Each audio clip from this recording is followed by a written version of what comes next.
Hein? De quoi on va parler aujourd'hui? Bah, ce qui est sûr, c'est qu'on fera pas de tuto maquillage.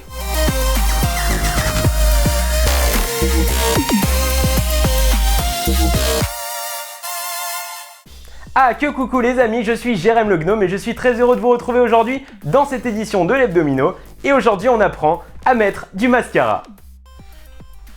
Ça dégage. Et on attaque tout de suite avec le vrac.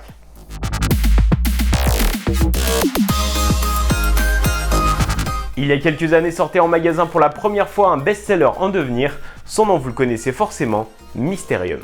Eh bien accrochez-vous, un petit frère est en route. Mysterium Park devrait arriver fin 2020 et vous proposera une aventure au cœur d'une fête foraine américaine des années 50. Bouh! À votre place, je n'éteindrai pas la lumière ce soir. Paris est ludique. Bon, quand on est provinciaux, on a du mal à le croire. On n'y croit que dalle même. Le festival ludique parisien vient déroger à la règle et aura lieu cette année pour la 10e édition. Il se déroulera les 27 et 28 juin prochains à la pelouse de Reuilly et l'événement officiel est dès à présent disponible sur Facebook. Seven Wonders.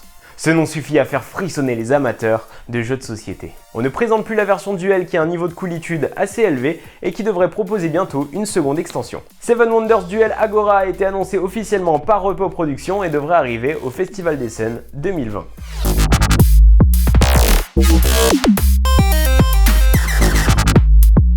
C'est la cloche du vieux manoir,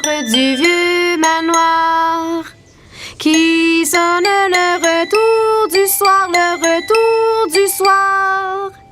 Ding, ding, dong. Vous connaissez 100% des paroles de cette chanson, ou plutôt comptine. On prend vraiment les enfants pour des cons.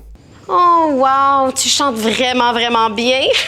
En parlant de manoir, connaissez-vous Mystery House? C'est un jeu fraîchement arrivé en boutique, édité par Gigamic et qui propose un fonctionnement hyper simple.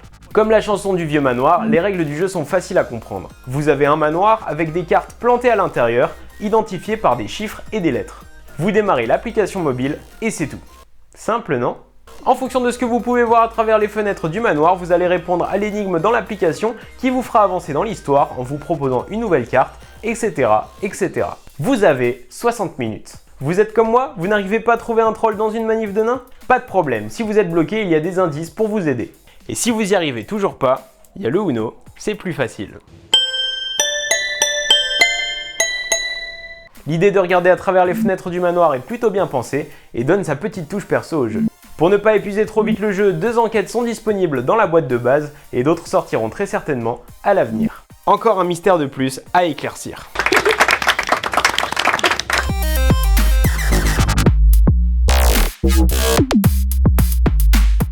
Hades est de retour. Alors Hades, enfin sorti de ton trou, comment ça va dans l'autre monde? Et cette fois-ci, il a l'air déterminé à s'emparer des médaillons.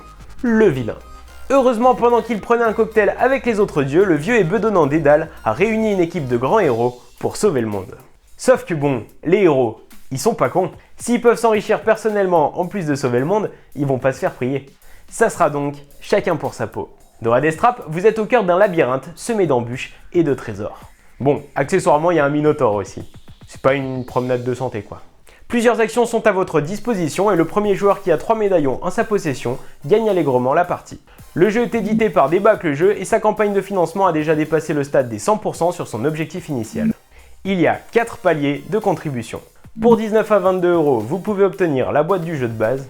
Pour 27 à 32 €, le jeu de base plus une campagne additionnelle avec 3 arcs narratifs. Pour 120 €, vous aurez 6 jeux de base. Et pour 160 €, vous aurez 6 jeux de base avec la campagne. Les stretch goals sont bien évidemment de la partie pour apporter des héros supplémentaires, des boss supplémentaires, du matériel de jeu supplémentaire, etc. etc. Déjà 5 objectifs additionnels ont été atteints, le prochain est fixé à 13 000 € et débloquera des 50 tissus pour les jetons. Le jeu offre un univers décalé avec un visuel atypique au look 16 bits pixelisé. Et Cocorico, c'est un jeu français.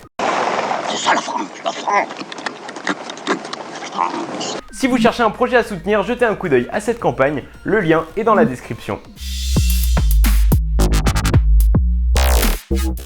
Il est des jeux qui resteront à jamais des classiques. Alors que les choses soient claires, je ne parle pas du Scrabble où on a tous essayé d'écrire bit sur un mot compte triple. Sur un mot qui compte triple. Mais alors Maurice, mais qu'est-ce que t'as tombé, t'es gêné? Parfois, les vacances chez mamie étaient longues. Aujourd'hui, on va parler d'un classique à l'humour douteux qui nous a tous traumatisés, le Munchkin. Il a brisé plus d'une amitié mais on s'en fout. Dans un donjon, c'est le pognon qui nous intéresse. Vivre dans un donjon. La licence à la tronçonneuse revient aujourd'hui dans une version un peu spéciale avec un plateau, le Munchkin Donjon.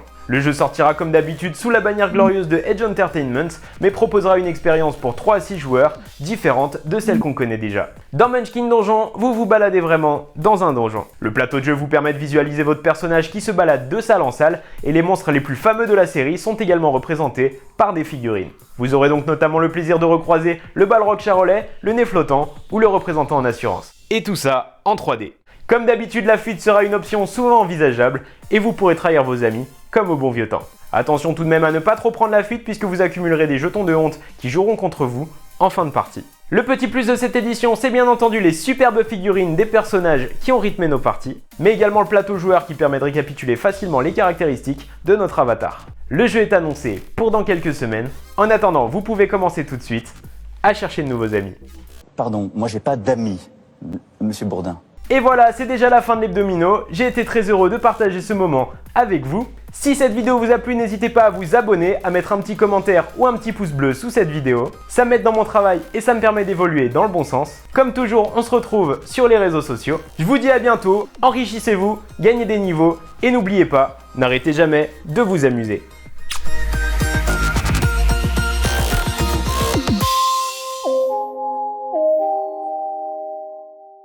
Abonnez-vous, c'est important.